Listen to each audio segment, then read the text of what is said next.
Hi friend, எல்லாருக்கும் வணக்கம். நான் இன்றைக்கி சேமியா தான் பண்ண போகிறேன். நான் அதுக்கு ஒரு கடாயில் எண்ணெய் ஊற்றி காய வச்சுருக்கேன்.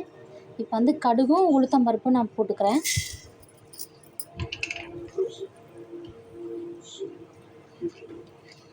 கடலப்பருப்பும் போட்டுக்கிறேன். இது நல்லா வதக்கிக்கலாம்.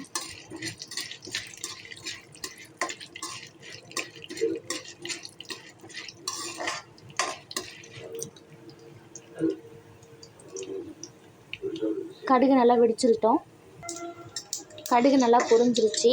நான் மீடியம் சைஸு வெங்காயம் ஒரு 3 வெங்காயம் எடுத்து சின்னதாக கட் பண்ணி போட்டிருக்கேன்.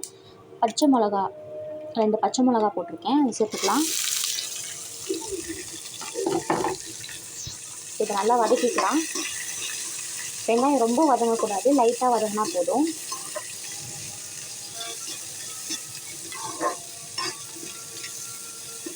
ஒரு பாக்கெட் சேமியாவுக்கு நான் 3 சைஸ் சின்ன வெங்காயம் எடுத்திருக்கேன், 2 பச்சை மிளகாய் எடுத்திருக்கேன்.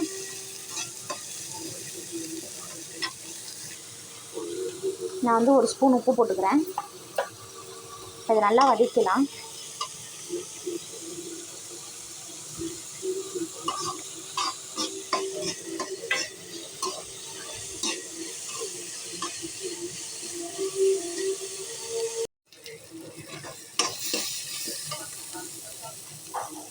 நல்லா வதக்கிச்சு. நான் இந்த சொம்பு அளவில் ஒரு சொம்பு தண்ணி ஊற்றுறேன்.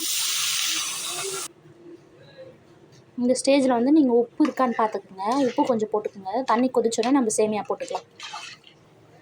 நல்லா கொச்சிருச்சு. இந்த டைமில் நம்ம சேமியா போட்டுக்கலாம். சேமியா போடும்போது அடுப்பை கம்மி பண்ணிவிடுங்க.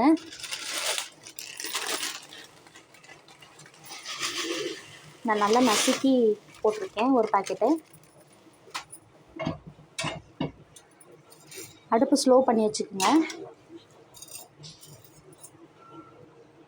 இந்த அளவு தண்ணி இருக்கணும், ரொம்ப வச்சிடாதீங்க. தண்ணி கம்மியாகவே வைங்க. அடுப்பு ஸ்லோலியே வைங்க. இப்போ இதை மூடி போட்டு வேக வச்சுலாம். அதை இப்போ நம்ம சட்னி அரைச்சிட்டு வந்துடலாம்.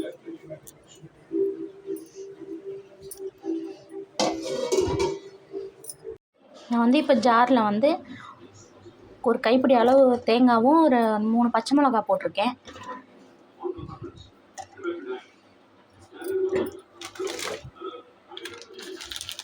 கொஞ்சம் பொட்டுக்கடலை அது கொஞ்சம் சேர்த்துக்கிறேன். தண்ணி ஊற்றாமல் முதல்ல அரைச்சிக்கலாம். இந்த ஸ்டேஜில் கொஞ்சம் தண்ணி ஊற்றிக்குங்க. தண்ணி ஊற்றி நல்லா பேஸ்ட்டாக அரைச்சிக்கலாம். நான் ஒரு 1/2 ஸ்பூன் உப்பு போட்டுக்கிறேன். இந்த அளவுக்கு அரைச்சிக்கிட்டால் போதும், பேஸ்ட் மாதிரி. நான் சட்னி தாளிக்கலை, அதனால் அப்படியே விட்டுட்டேன். இப்போ சேமியா திறந்து பார்ப்போம் வெந்துட்டுருக்கான்னு. நல்லா வெந்துட்டுருக்கு. நீங்கள் இடையில ஒரு தடவை திறந்து கிண்டி விடுங்க. நல்லா பாருங்கள், நல்லா இதுவாக வந்திருக்கு பாருங்கள். கொலன்னு இல்லாமல் நல்லா உதிரியாக இருக்குது.